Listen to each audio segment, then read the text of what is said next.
Bueno, vamos a recibir y dar comienzo a la conferencia que va a impartir Eduardo Moretti.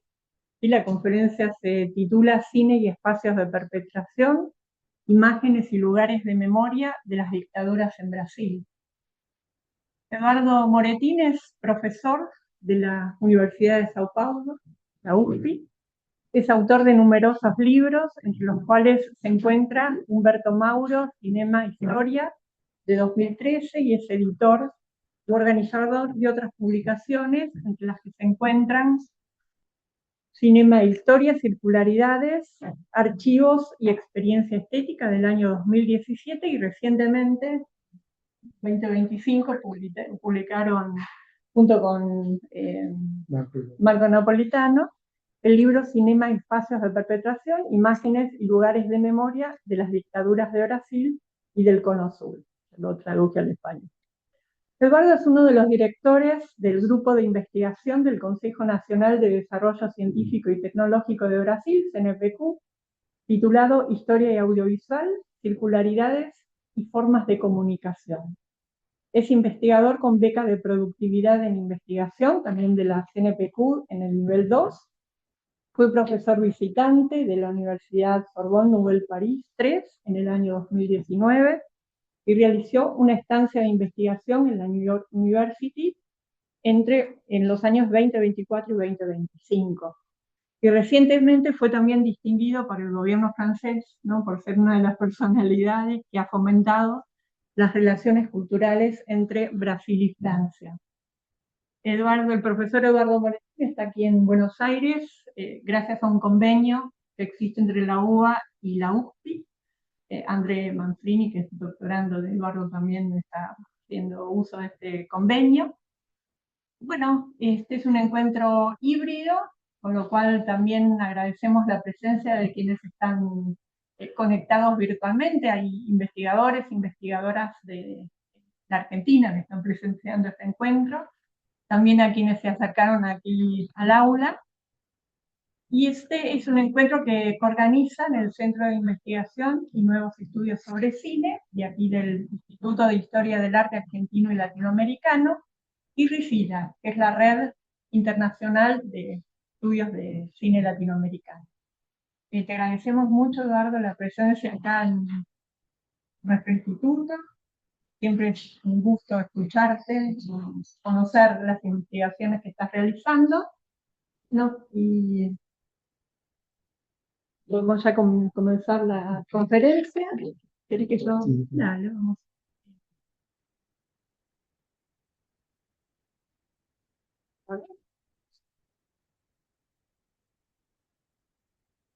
¿Y cómo lo maximizas? ¿Con eso?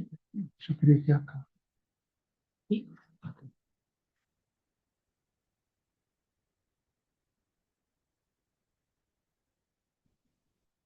Bueno. Buenas noches a todos y todas. Es un placer estar aquí y presentar este proyecto de investigación que concluyó en el año pasado. Quisiera pedirles disculpas por mi español y por mi acento. Mitad portugués, mitad algo que intenta acercarse al porteño. En esta conferencia presentaré el proyecto de investigación Cine y Espacios de Perpetración, Imágenes y Lugares de Memoria de las Dictaduras en Brasil y en el Cono Sur, financiado por el Consejo Nacional de Desarrollo Científico y Tecnológico entre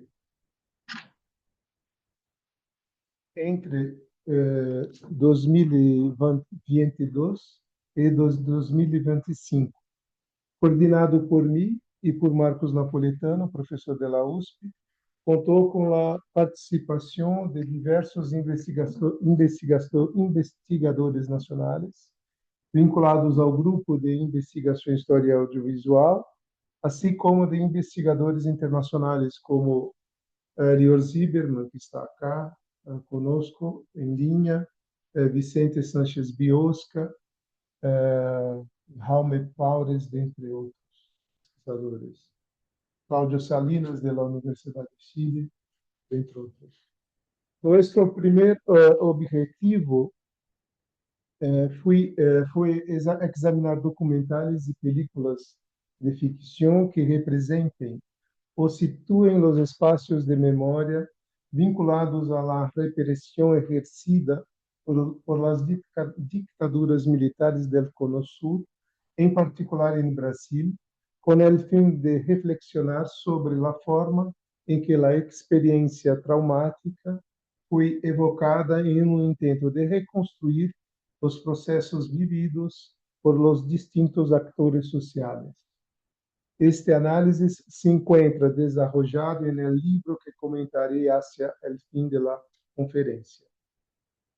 El proyecto fue concebido en 2021, es decir, hacia el final del gobierno de Bolsonaro, quien hoy se encuentra, gracias a Dios, preso por el intento de golpe que coordinou ao início do governo de Lula. Se tratava, para nós, em certa medida, de contrarrestar uma política de memória impulsada por um governo de extrema-direita, orientada a revisar o significado histórico do golpe militar que instaurou uma ditadura que se prolongou no Brasil durante 21 anos. O mesmo grupo de investigadores havia levado adelante entre 2013 e 2016 o projeto Cine e História em Brasil, estratégias discursivas do documental em la construção de uma memória sobre o regime militar. Como resultado,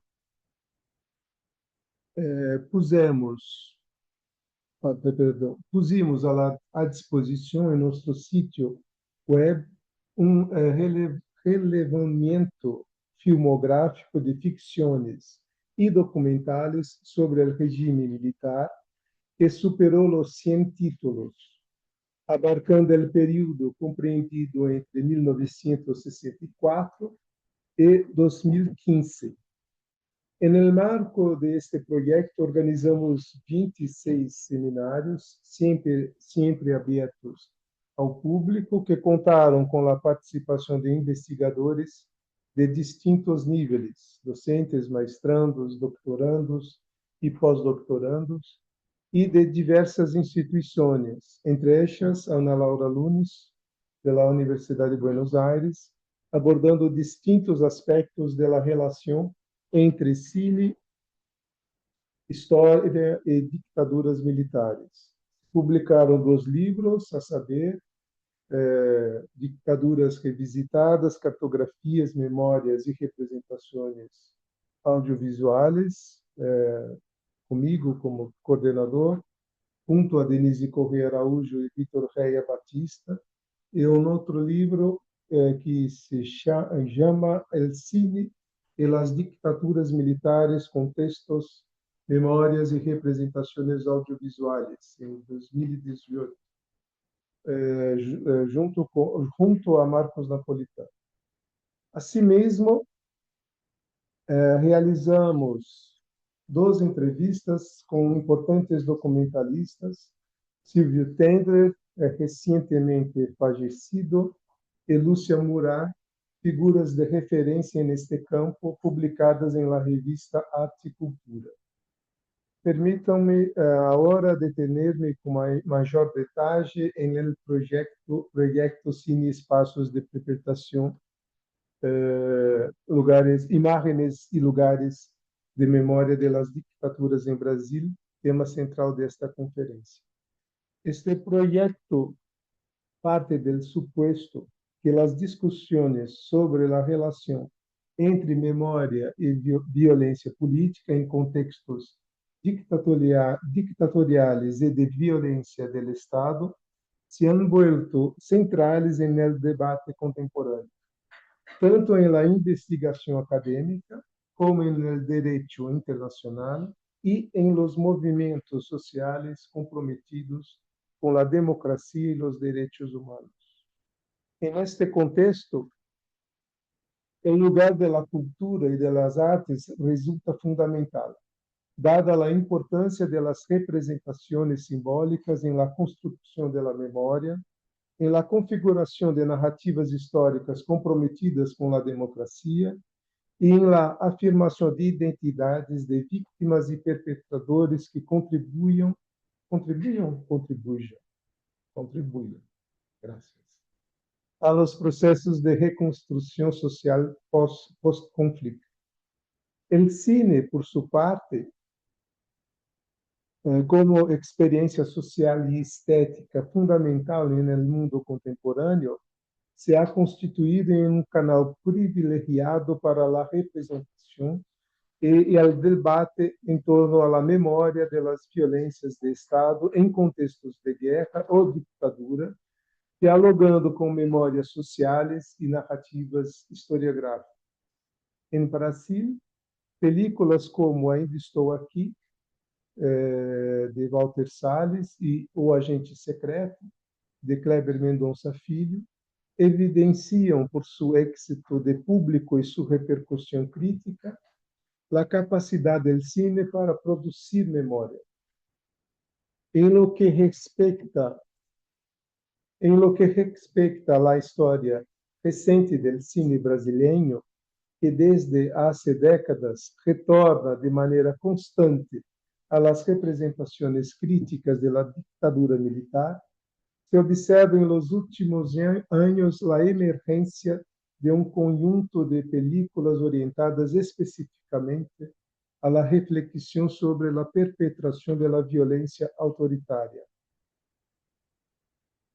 Mientras que la figura del agente represor, así como los pactos de la sociedad civil con el régimen militar, se convierten en un eje central en documentales como Cidadão Boylinson, de Chaim Litvitsky, que trata do apoio financeiro de um empresário a los órgãos de repressão, e Pastor Cláudio, de Betty Formagini, ex-jefe de la Policía Civil, que assassinou e incinerou os cuerpos de militantes detenidos. Hoy, Pastor Cláudio, um pastor evangélico, em outras produções contemporâneas, centradas principalmente em las memórias de las vítimas, se adverte uma tendência a reflexionar sobre os espaços e os dispositivos utilizados por la ditadura com o objetivo de exercer e propagar seus crimes. Os testemunhos presentes em Retratos de Identificação, de Anita Leandro, onde se detalham as agressões sofridas por quienes se opuseram ao autoritarismo, assim como aqueles recorridos de Os Arrependidos, de Ricardo Calil e Armando Antenori, que recupera a quienes colaboraram com o regime militar, evidenciam os espaços de violência em los que tiveram lugar detenções e torturas. De um modo mais inovador,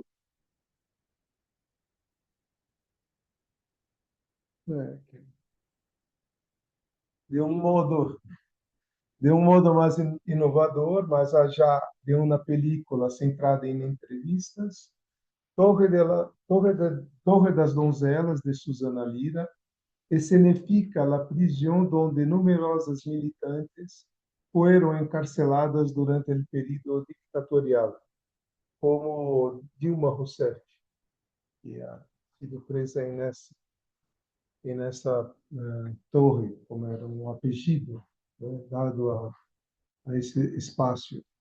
Ao reconstruir uma torre carcerária já demolida, recriando o espaço da opressão dentro de um estúdio cinematográfico, o largometraje propõe um espaço performativo de la memória, revelando não só o cerco imposto sobre os corpos femininos, sino também os vínculos afetivos necessários para que estas mulheres pudieran enfrentar os abusos.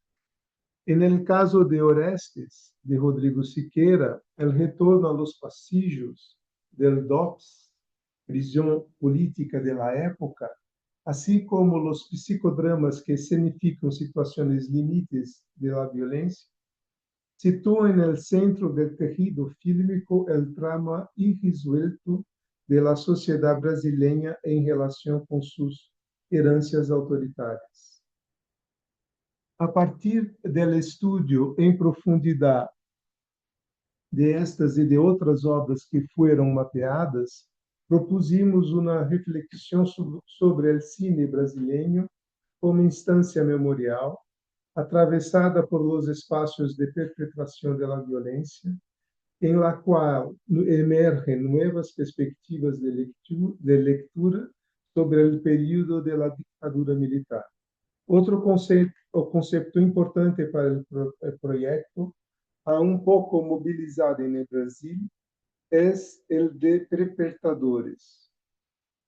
Retomando o que Vicente Sánchez Biosca escreveu na apresentação do livro Cinema e Espaços de Perpetração, se trata de examinar, además, eu lo cito, de la figura de agente de la violencia de masas, colocándola en el lugar preponderante, menos todavía único, del análisis de los procesos de genocidio, crímenes contra la humanidad o crímenes de guerra en detrimento de las víctimas y los testigos.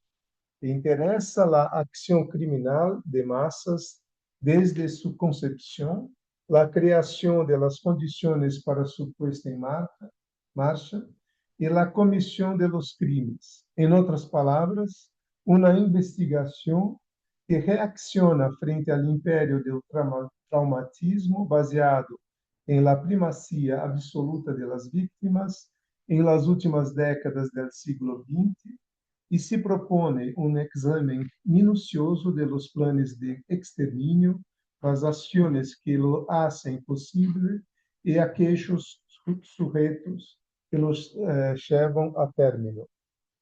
Outra clave importante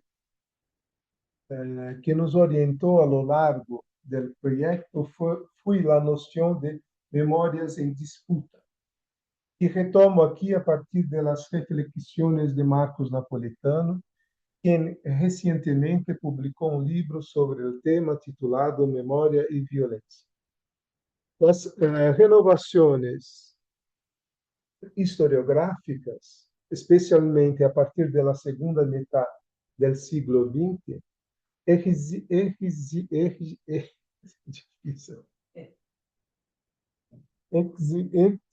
exigiram um novo movimento da história em relação com a memória e, neste processo, a própria história, como campo de conhecimento, tuvo que repensar suas bases teóricas e seus objetivos como ciência ou como campo de conhecimento científico organizado.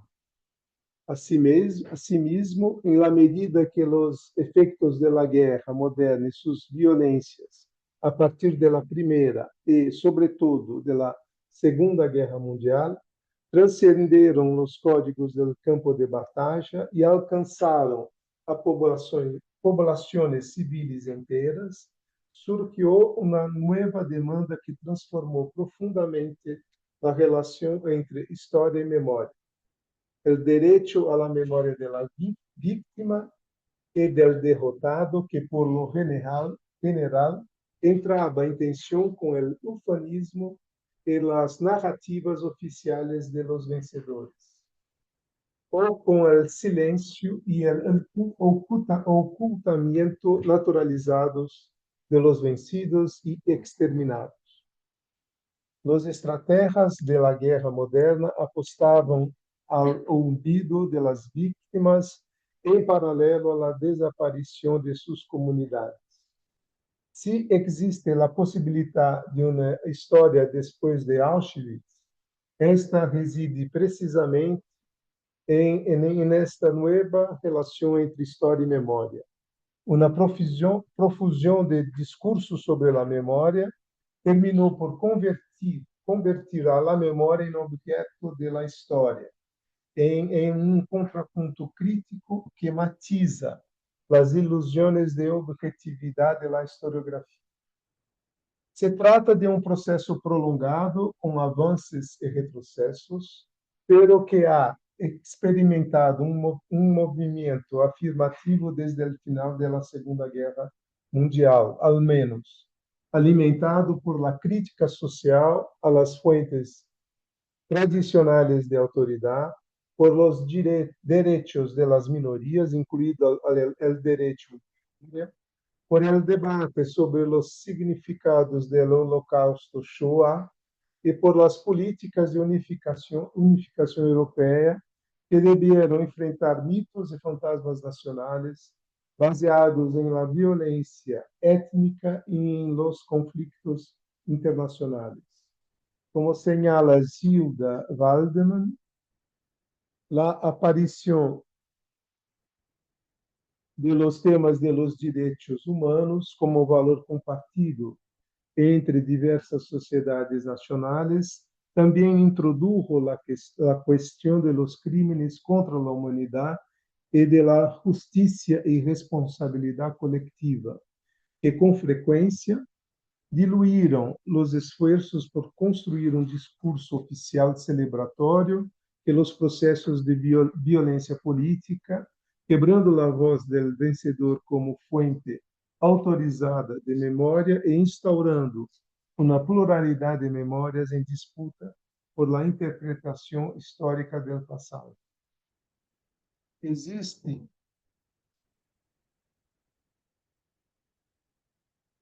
Existe, por lo tanto, uma nova relação entre história e memória que ha planteado novos desafios para o historiador. Eu cito Rodrigo Pato, que lo sintetiza. Não é raro, especialmente em seminários, que o historiador seja interpelado por pessoas que se sentem mais capacitadas para falar sobre o passado recente, considerando su testemunho superior a la mirada de um investigador que não estuvo allí. Se as fronteiras entre história e memória são difusas e porosas, as dificuldades, neste caso, são aún maiores. Memória e história são formas distintas de representação do passado, sem que pueda considerar-se uma superior à la outra.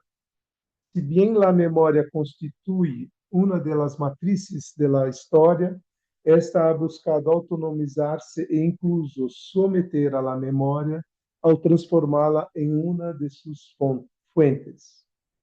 Sin embargo, en los últimos años se ha producido una verdadera invasión de la memoria en el espacio público, acompañada de una fiebre conmemorativa e de la afirmação de diversos grupos que reclamam o reconhecimento de suas próprias representações e verdades.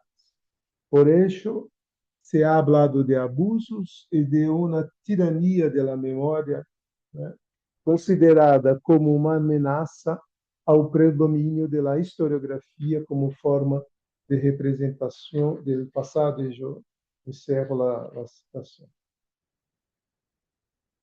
A emergência de la memória,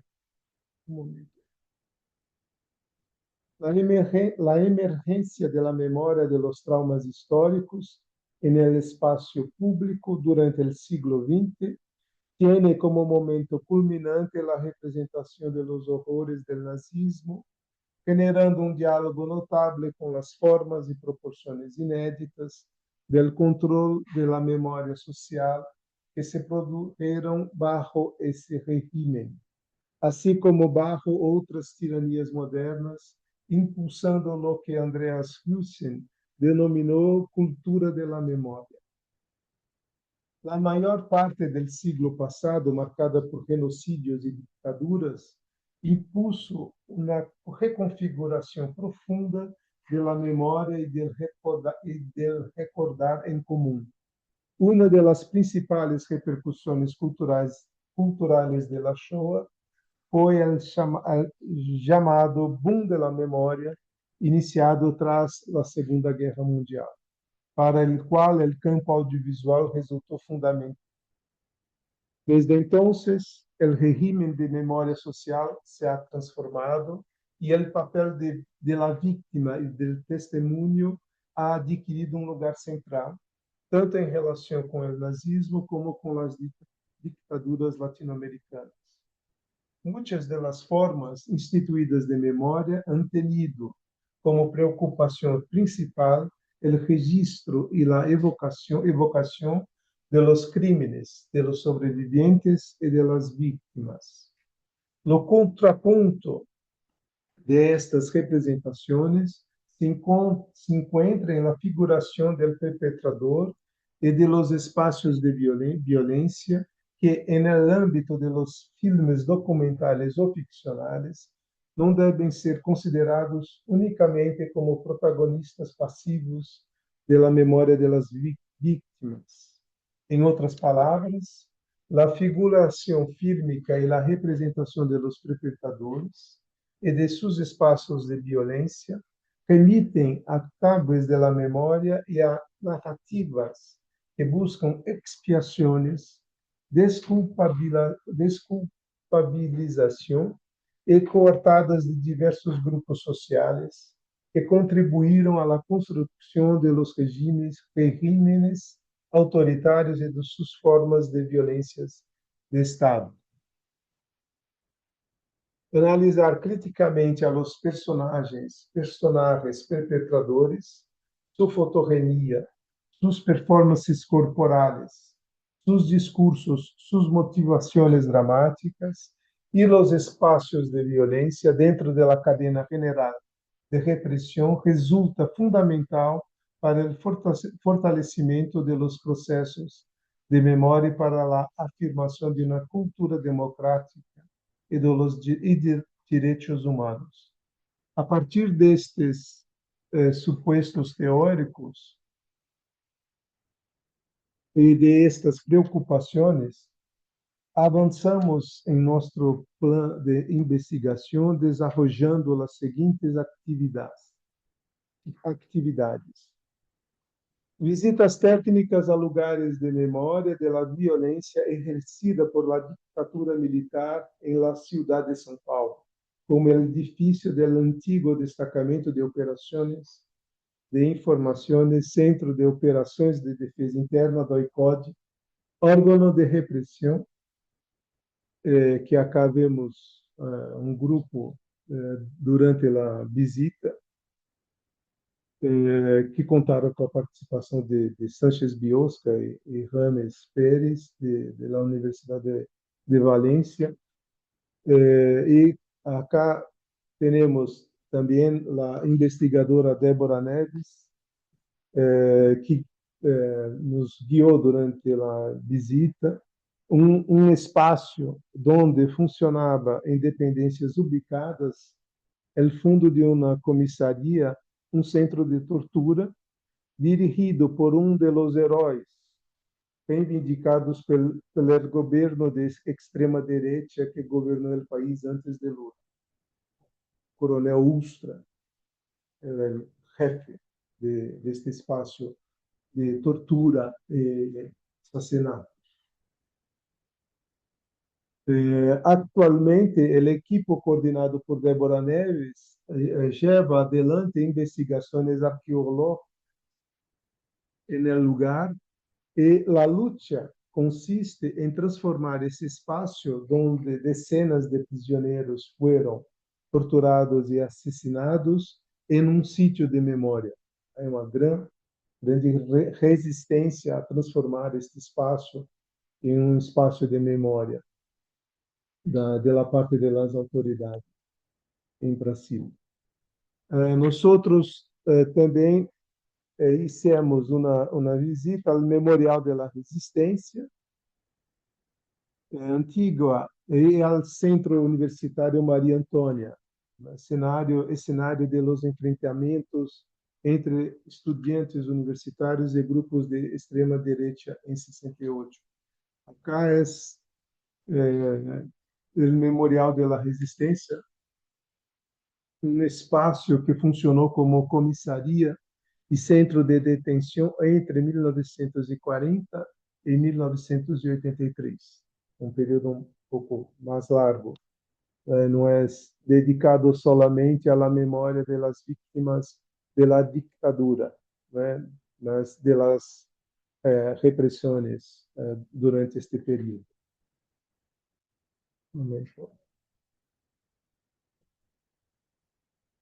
Estabelecimento de filmografias e elaboração de material de consulta.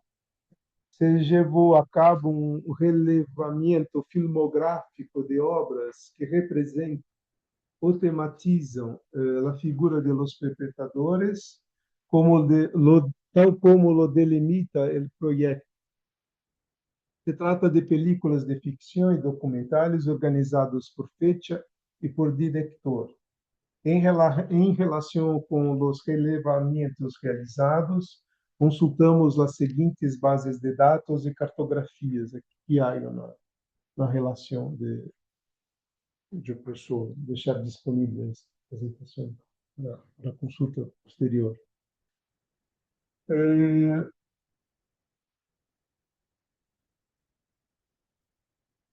En el sitio web de nuestro grupo de investigación se incluye un breve texto introductorio de Samuel Bueno sobre la temática cine y perpetradores.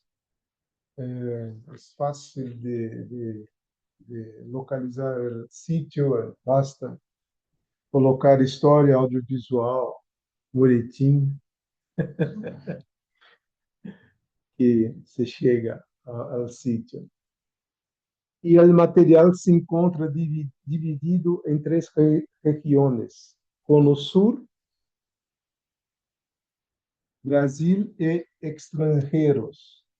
Em la secção Cono Sur se registram 72 películas distribuídas entre os anos 72 e 23.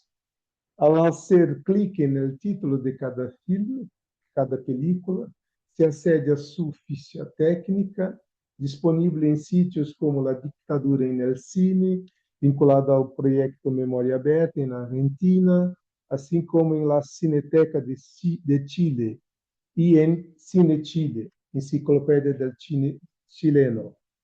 Em ausência de bases de dados vinculadas a arquivos ou cinematecas, recorrimos a plataformas como IMDb.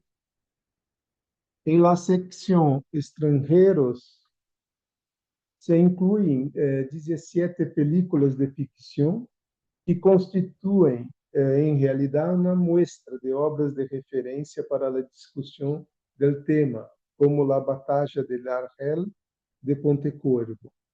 En el caso de Brasil, fueron seleccionadas 57 obras producidas entre 67 y 22. En este caso, las fichas técnicas se encuentran disponibles en la base de datos Filmografía Brasileira de la Cinemateca Brasileira. Asimismo, en el sitio del Grupo de Investigación História Audiovisual se encuentra disponible la lista de entrevistados del Memorial de la Resistencia, con enlaces a sus biografías y testimonios disponibles en el sitio de la institución. Nuestra decisión fue organizar este material en orden alfabético, dado que, a nuestro entender, resulta difícil localização dentro do próprio sítio do memorial. Se trata de 166 testemunhos, em alguns casos, mais de um vídeo por testemunho, de pessoas que foram torturadas por el regime, por la ditadura. Hicimos também seminários e congressos, entre eixos, quisera destacar o 7º Colóquio Internacional de Cine e História, realizado em Ocosinco, organizado por la Unifesp, la Cinemateca Brasileña. En esa edición, uno de los ejes de reflexión fue el estudio de las relaciones entre audiovisual y espacios de interpretación en el Cono Sur, com a participação de investigadores internacionais vinculados ao projeto, como Lior Zimmermann, Cláudio Salinas e Isabel Schebor. É um apelido que não há lugar. Solamente o. Quienes se dedicaram a discutir este tema em conferências e mesas redondas. Por último, a publicação do livro com os resultados da investigação. Um livro intitulado Cinema e Espaços de Perpetuação, Imagens e Lugares de Memória das Ditaduras do Brasil e do Cone Sul, foi organizado por mim e por Marcos Napolitano e publicado por la editorial Sulina. As películas analisadas ao longo do livro se inscrevem no campo de los discursos sobre eventos traumáticos, como aqueles relativos à Shoah, e ali a las violências extremas contra os direitos humanos. Desde o ponto de vista metodológico, os análises señalam a necessidade de articular a investigação histórica com a análise estética, partindo de los estudios de lo especificamente fílmico para interrogar os contextos históricos e as narrativas de memórias mobilizadas por las obras. Vicente Sánchez Biosca abre o livro com balanço del campo conhecido como Perpetrators Studies, cujo propósito é enfrentar os desafios éticos e epistemológicos de estudar como os perpetradores, entendidos aqui mais allá da figura clássica do torturador, se representam e são representados, incidindo no debate sobre a memória social de los períodos de violência política. Lior Zimmermann desarrolla uma ampla reflexão tipológica e teórico-metodológica sobre a representação de los perpetradores em diversos formatos audiovisuais, largometrajes, séries, minisséries, ficções e documentais, que ponem em cena assassinos e perpetradores dentro da indústria do audiovisual, interrogando em que medida estas representações neutralizam ou naturalizam a violência criminal. Asimismo, o autor põe em diálogo esta tendência com os marcos teóricos do chamado giro hacia o perpetrador, utilizados aqui para problematizar a figura do perpetrador universal como espejo invertido da vítima universal, que estruturou grande parte do documentalismo posterior ao Holocausto. Os demais autores, em seus respectivos capítulos, se dedicam a estudos de caso, tal como é o estudo de Mariana Vilaça, quem analisa o registro audiovisual da inauguração do Museu de la Memória em Uruguai em 2007, um cortometraje documental de pouco mais de 7 minutos de duração, como uma fonte que permite examinar as tensões que atravessam o processo de construção de memória nesse país, entre projetos de pacificação nacional e narrativas que apresentam a sociedade como vítima de excessos cometidos tanto por a esquerda como por el Estado. O livro conclui com um estudo comparativo proposto por Samuel Bueno e Tomio Costa Ito, que eles analisam os documentais S-21, La Máquina de Muerte del Khmer Rouge, de Ritipan, e El Mosquito, estabelecendo suas diferenças e similitudes a partir das características específicas de cada película e de seus recursos narrativos e de linguagem. Quisera, por último, mencionar um dado relativo ao impacto desta investigação na prensa. O diário Folha de São Paulo publicou em abril do ano passado, a partir da repercussão, claro, não de nossa investigação, mas da película Ainda Estou Aqui, um artigo intitulado Brasil produz menos películas sobre sua ditadura que Argentina e Chile. Artículo sobre a investigação realizada por el grupo em torno à presença do tema da ditadura em el cine latino-americano. Además de entrevistar a los integrantes del equipo y de constatar que, en perspectiva comparativa, como el título indica, Brasil produjo menos películas sobre el tema que Argentina y Chile, el artículo de prensa apresentou também um quadro comparativo de dichas produções.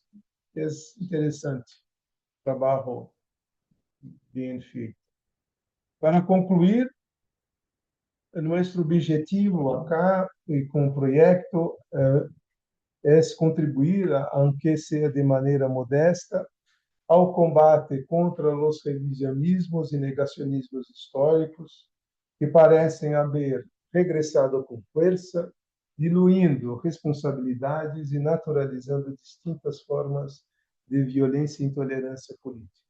Muito obrigado. Muitas graças.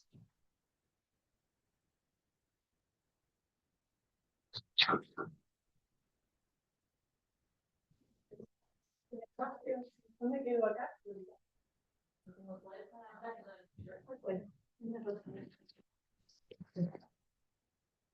Bueno, muchas gracias, Eduardo, por compartir estas reflexiones sobre el proyecto de investigación. Tenemos un tiempo para hacer preguntas, comentarios, tanto nosotros como quienes están conectados virtualmente. E tentarei responder em espanhol, médico. Muy bien. Bueno, tengo una pregunta inicial en relación con este volumen de películas ficcionales que ustedes relevaron para el proyecto. ¿Cuánto estimás de este volumen que está dedicado a la figura del perpetrador? Y si podés darnos, bueno, está Lior también aquí, creo, conectado, sí, está conectado, quien hizo en el libro un estudio tipológico sobre esta figura, pero quizás vos puedas también, en base a algunos casos paradigmáticos que hayan relevado, comentarnos algo acerca de esta figura, ¿no? Para también pensar un poco el cine argentino, Sí. En el cual están aflorando también algunas películas sobre estos personajes. Eu creio que em Brasil, o caso emblemático, o primeiro caso, película emblemática neste sentido é uma película de los fines da década de 70 e começo da década de 80 para frente, Brasil, um filme, é verdade, de 1982, que retrata o perpetrador como uma figura que se iguala à figura do torturador, como se houvesse uma pessoa sádica e que todos os males do sistema se encerrassem nesta figura, nesta personagem. Depois deste filme, outro filme muito emblemático é O Que é Isso, Companheiro? Um filme da década de 90, dirigido por Bruno Barreto, que mostra a figura é um caso emblemático, chamado sequestro de um embaixador dos Estados Unidos da América, eu creio que em 69. E neste caso, nós acompanhamos o grupo de pessoas que realizaram o sequestro e acompanhamos também os dramas de las pessoas e de uma pessoa em particular que é responsável pela repressão. É um filme que concede à figura do torturador uma dimensão ética, como se isso fosse possível, né?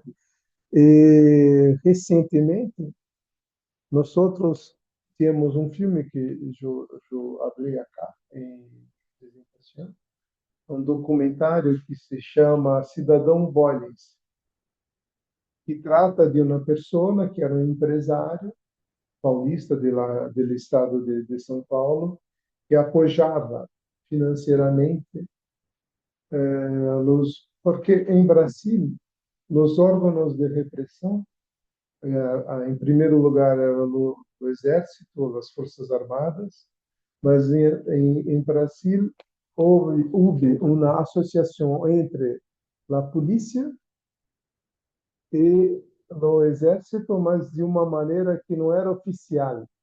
Eram grupos paramilitares, né, e que se estruturaram dentro de um órgão chamado, em São Paulo, Operação Bandeirantes, que era um órgão paramilitar que agia em conformidade com, obviamente, os interesses, né, do Estado brasileiro naquela época, mas que não era um órgão dentro da estrutura do Estado brasileiro.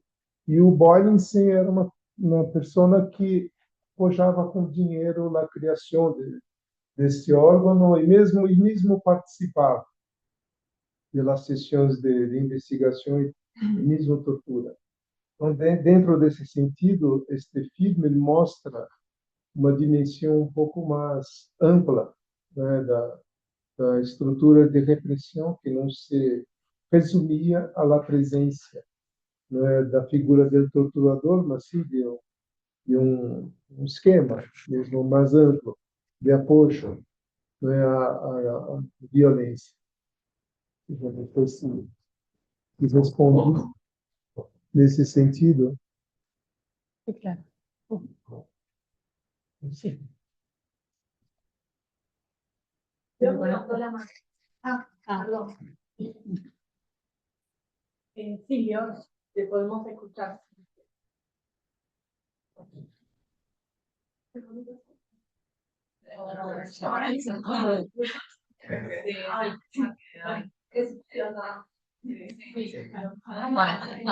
¿Voy yo? Esto está encendido. En primer lugar, bueno, muchas gracias y felicitaciones por todo este trabajo y por compartirlo acá. Una pregunta inicial es cómo conseguir los libros. Me interesa muchísimo Sí. acceder a los resultados de la investigación. Y en segundo lugar, me preguntaba si, entiendo que hicieron un enorme relevamiento, es fundamental ahí la mirada comparada para pensar una serie de cuestiones que, que recorten un eje transversal para pensar estos Sí. problemas, me parece excelente. Me preguntaba si avanzaron un poco más con el análisis comparado y si pudieron periodizar algo de esto, ¿no?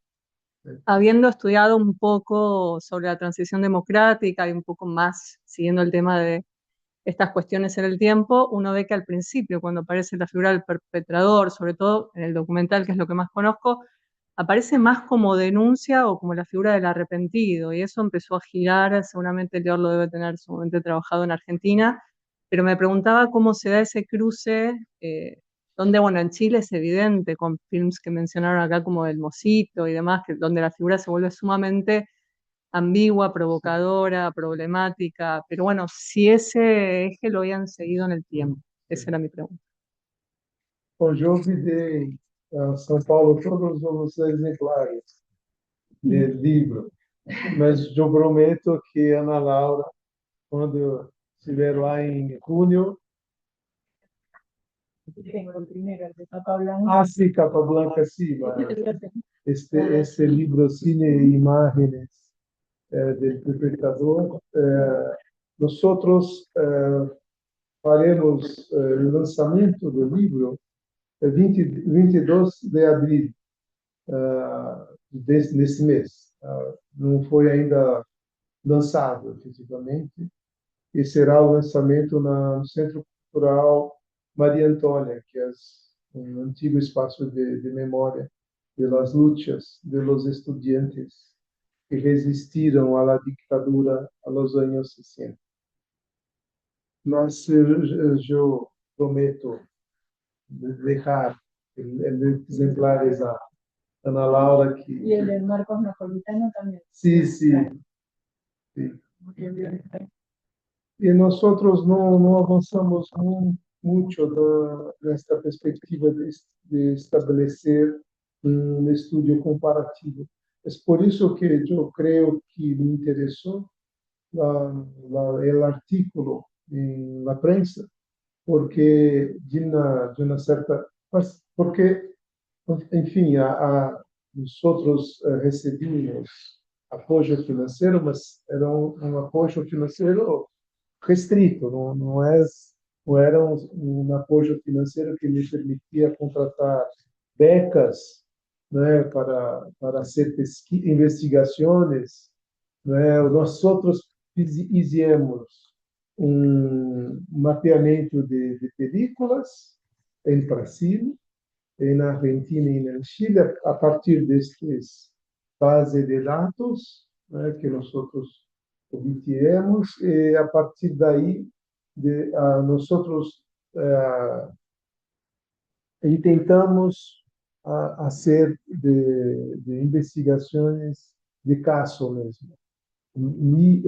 Eu, Marcos Napolitano e Fernando Celigrandi escrevimos um artículo para este livro sobre a representação do espectador no cine brasileiro de los anos 70 a los anos 80, um estudo de caso. Falta mesmo um estudo de caráter comparativo. É por isso que eu penso que no sítio, com esta filmografia disponível a todos e a todas, eu creio que no futuro próximo, eu espero que este estudo seja feito, porque o que me interessou no artigo da prensa é justamente a tabela, o gráfico, né, com uma série de dados, de produções hechas acá, hechas em Brasil, em Chile, esta constatação, porque em Brasil, por que se filma menos sobre a ditadura, se compararmos acá com a Argentina ou mesmo Chile? Eu não sou um especialista na história da repressão e na história da ditadura. Marcos Napolitano é. Mas eu creio que uma questão diz respeito às políticas de memória, que são muito diferentes. Em Brasil, houve um acordo antes mesmo da ditadura encerrar. Em 79 houve uma lei da anistia, é isso. Lei da anistia, que perdonava a todos, perdonava os que hicieron crimes e os que não hicieron crimes. Eu creio que por conta disso, e mesmo em Brasil, a dificuldade por estabelecer lugares de memória, neste livro Ditaduras Revisitadas, há um artículo de Maurício de Sodré, uma outra investigadora, que tentaram fazer um levantamento de projetos de monumento dedicados à ditadura. E não há monumentos. Não há. Há projetos. Mas monumentos não há. E eu creio que é a mesma conclusão de Maurício de Sobiesky, desta investigadora, que isto se relaciona a uma questão de política de memória mesmo. Nós tivemos uma comissão de la verdade durante o governo de Dilma Rousseff. E muitos testemunhos, muitas declarações, mas ao fim e ao cabo, nada se fez. Não houve condenações, não houve justiça nesse sentido. Eu creio que a dificuldade é justamente essa. Eu penso que uma análise comparativa deve levar em conta as políticas de memória de cada região, de cada país, porque eu penso que são questões que quase determinam um pouco a maneira de... Porque as políticas de memória dizem respeito à sociedade como um todo. Todos participam, discutem, e no Brasil é uma questão, porque houve um grande acordo, como em Espanha também, a lei do silêncio, a lei del silêncio. Não se habla mais sobre, como se dessa maneira tudo se resolvesse. Y también tiene que ver con las cuestiones transicionales. En Argentina hubo una transición clave. Entonces, las políticas Sí. de memoria son completamente Sí. diferentes en la resto de la región. Sim, totalmente. Sim, sim. Mira, bueno, sería todo.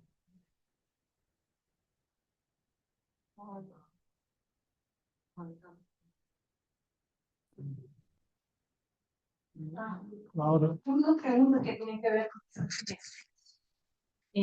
Gracias. Por un lado, sí, en la investigación, en el rastreo en crear ese corpus, ¿no? Encontraron ciertas películas, una tendencia o no sobre en Brasil, ¿de dónde están hablando? O sea, estamos pensando en la nueva producción en el Nordeste. Entonces, hay muchas películas ahora que están saliendo no solo sobre el sur, ¿no? Sobre Sí, Sao Paulo, sí, Rio, sino la represión en otros lugares, Sí. porque me parece algo que a veces tradicionalmente se ha ignorado, por un lado. Por otro lado, una pregunta metodológica. Si entendí bien, ustedes se fueron a varios espacios de memoria, ¿no? O espacios espacios de memoria o espacios de las cárceles, ¿no? Los campos de concentración, digamos. ¿Cómo funcionaba ese gesto para influir la investigación misma?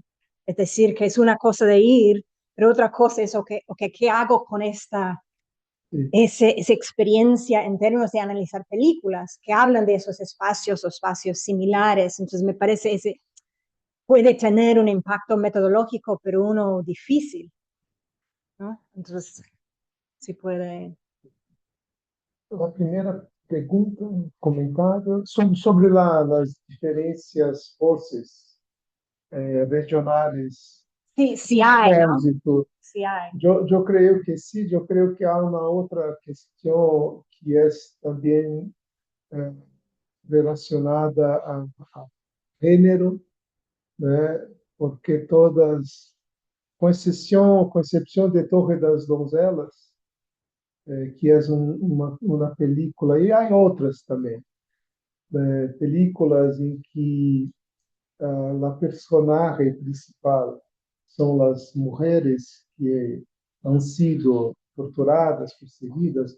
Lúcia Murat, que eu e Mônica Cornes fizemos uma entrevista com ela, ela dirigiu uma película em 1988 sobre esta questão, solamente mulheres que falavam de sua experiência traumática. E eu creio que hoje há espaço ainda por outras histórias deste tipo, né?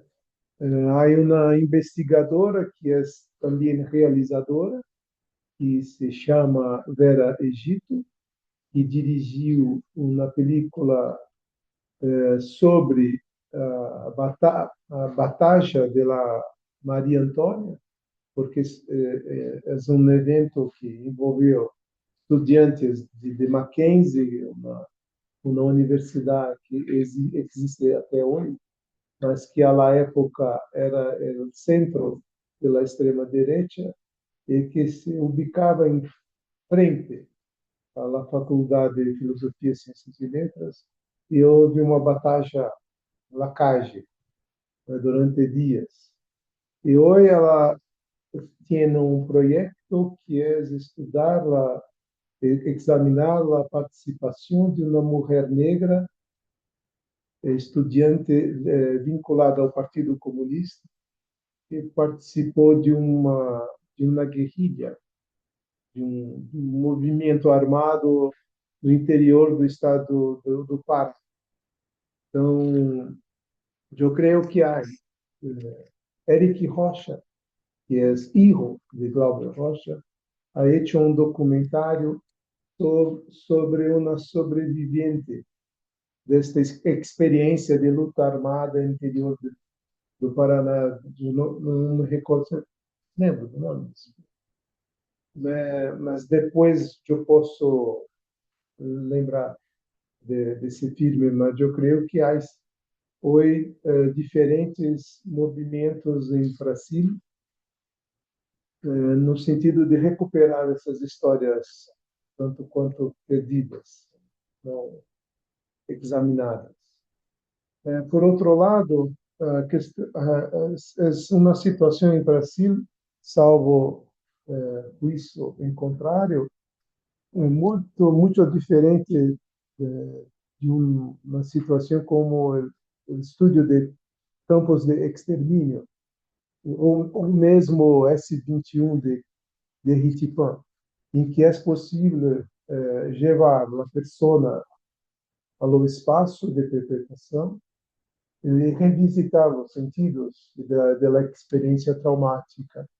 E no Brasil, nós não temos películas como estas porque não há espaços de memória consagrados a revisitar a ditadura, não há monumentos, e os espaços existentes, como é o caso do presídio, na prisão, em que Dilma Rousseff esteve durante os anos 70, foi destruída. Então, neste documentário, eles cenaram uma situação de reviver a prisão, mas não era a mesma coisa, né? E provavelmente, se este sítio de Daicode, que nós visitamos, se este sítio se torna um lugar de memória, provavelmente películas serão feitas e esta questão metodológica será pensada, porque em nosso caso do grupo de investigação, a visita era um esforço para contribuir com a luta dessas pessoas por tornar este lugar importante como um lugar de memória, porque este lugar, para quem conhece São Paulo, é um lugar perto de um lugar muito, muito hermoso, que é o Parque do Ibirapuera. E é muito impressionante porque não é cerca, mas é próximo. É na rua Tranquilla, em que certamente as pessoas que habitavam nos edifícios, nos prédios, viam pessoas sendo levadas, enfim, é impossível não pensar que a comunidade ao redor não sabia absolutamente nada. E funcionava em frente a uma delegacia, uma delegacia de polícia. Então, visitar um lugar como esse é muito impressionante nesse sentido, mas nós não tivemos a oportunidade de fazer uma comparação entre películas que foram filmadas nesses espaços em Brasil, porque não nos há, até onde eu saiba. Obrigada.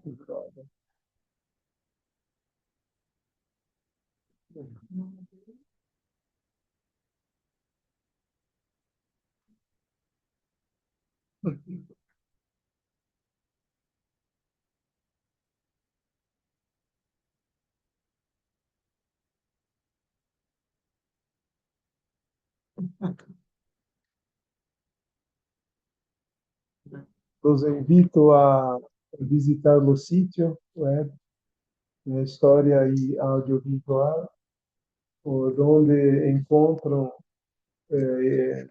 estes, esses mapeamentos e outros materiais de investigação do grupo.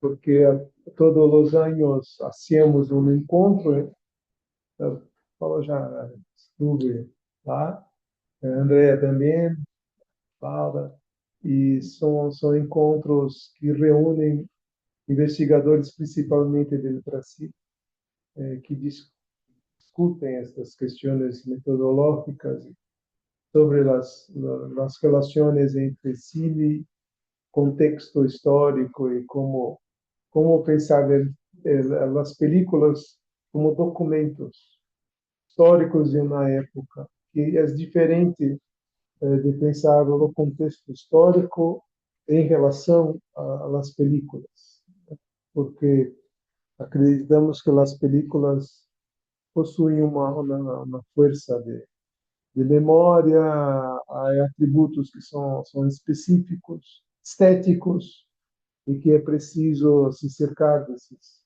filmes para revejar o potencial né, desses filmes como fontes históricas. Eu sou um crítico muito constante das teorias de Marc Ferro, porque eu creio que Ferro é muito importante, porque é a primeira pessoa, ou uma das primeiras pessoas, que nos anos 60 ha enfrentado a tarefa de estudar películas e de publicar artículos na revista Anal,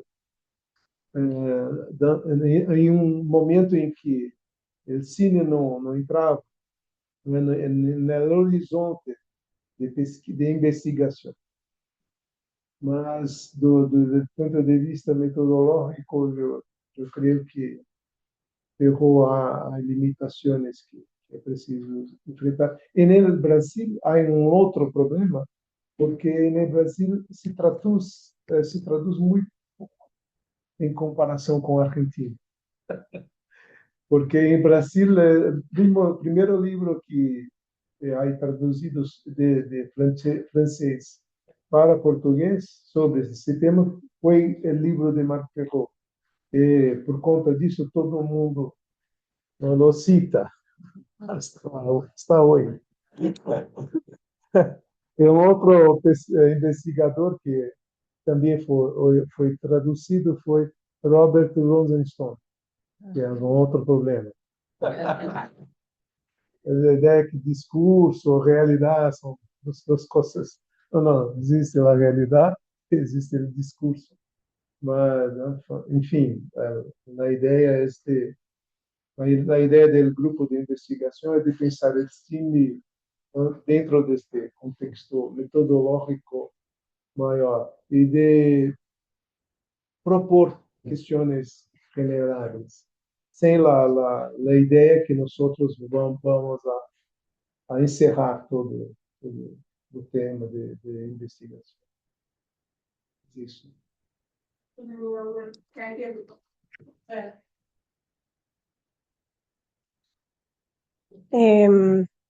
En realidad son dos, pero voy a priorizar. Me interesaba saber si había algún había habido algún tipo de resistencia o oposición, sí, llámese como sea, durante el trabajo de campo, digamos, ya que lo hubo, eh, ya sea durante el trato con instituciones o lo que sea.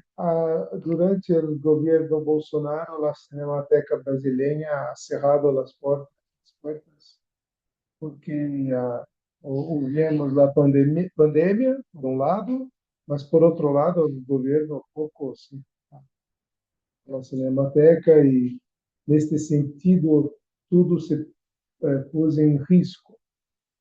Os arquivos, eu citei acá na base de dados, que é a filmografia brasileira, há uma outra base de dados muito importante em Brasil, que é o Banco de Contenidos Culturais, em que há muito material digitalizado, diz assim. Eu coordeno atualmente um projeto de investigação sobre as telereportagens, né, de um arquivo que está depositado na Cinemateca Brasileira, e atualmente, de tempos em tempos, centenas de telereportagens são há um upload desse material no banco de conteúdos.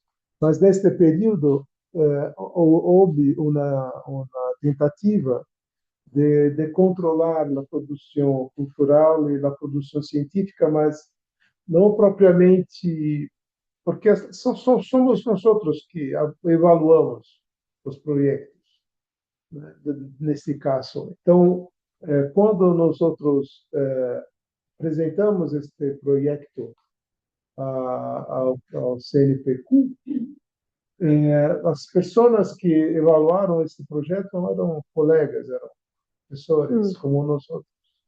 Então, o governo Bolsonaro não teve tempo de destruir tudo, né? É por isso que foi possível de fazer uma pesquisa como esta. Mas eu creio que se ele houvesse conquistado uma outra vitória, certamente tudo seria destruído. Como vimos no governo de Trump, em outros governos, eles necessitam de tempo para destruir tudo. Não é tão simples assim. Aí, em nosso caso, é o mesmo.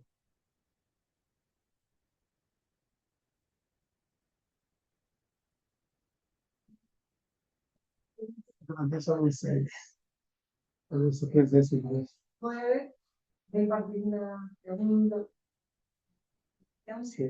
normal las ciencias sociales son las relaciones entre cine y pintura. Sim, a partir de estudo sobre o tema de descobrimento de Brasil, pouco mais cercano.